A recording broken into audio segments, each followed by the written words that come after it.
এই যে আমার কাছে একটা ব্লুটুথ রিপেয়ারিং হতে এসছে। তো এই দেখুন আমি যখন ব্লুটুথে অন করছি, নো লাইট নো সাউন্ড, কোনো কিছু অন হচ্ছে না। তো এই দেখুন এবার আমি এটাকে চার্জে বসিয়ে দেখবো যে এটা চার্জ হচ্ছে কি না। তো এই দেখুন আমি যখন এটা আবার টাইপ সি চার্জার।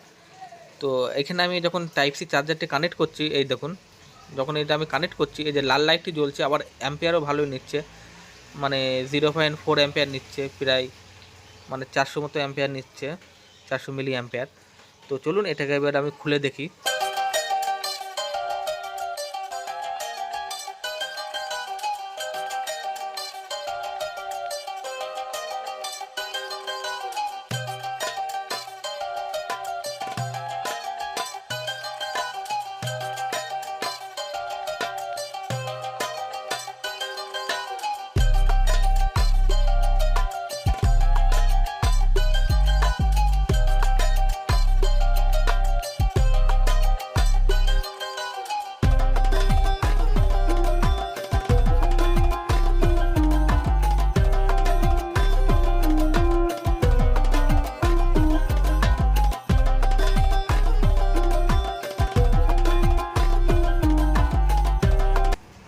তো এই দেখুন ব্যাটারিটি ফুল চার্জ আছে।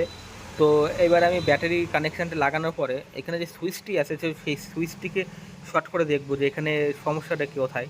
তো এই দেখুন আমি সুইচটি শর্ট করলাম। তো এই দেখুন শর্ট করার পরে এটা লাইনটি অন হয়ে গেছে। তখন আমার প্রবলেমটি হচ্ছে সুইচে। তো চলুন এবার আমি সুইচটিকে চেঞ্জ করে নিই। তো সুইচটি চেঞ্জ করে দেখি এটা অন হয় কি না।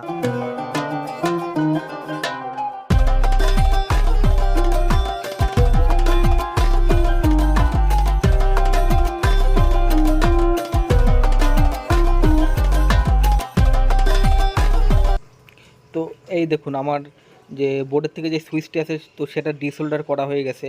তো এই দেখুন আমার সুইচটা ডিসোল্ডার করা হয়ে গেছে। তো এখানে আমি নতুন একটা সোল্ডার ইনস্টল করবো, এই যে ডিসোল্ডার উইক দিয়ে এটা আমার ডিসোল্ডার করে নিয়েছি। তো আমি ডিসোল্ডার ভিডিওতে দিতে পারলাম না, তার জন্য ক্ষমা চেয়ে নিচ্ছি। তো এই দেখুন এখানে আমি ডিসোল্ডার করার পরে এবার আমি এখানে সোল্ডার দিয়ে এটাকে সোল্ডার করে দেবো। তো আপনারা এভাবে হালকা হালকা করে সোল্ডার করে নেবেন, আর দেখে নেবেন যেন কোনো পয়েন্টই শর্ট না হয়। তো এই দেখুন আমি এখানে পেজ দিয়ে নিচ্ছি। তো আপনারাও থার্মাল পেজ দিতে পারেন, বা যারা রজন ব্যবহার করেন তো তারা রজনও দিতে পারেন। তো এখানে আমি আমার পেজটি দিয়ে নিচ্ছি, মানে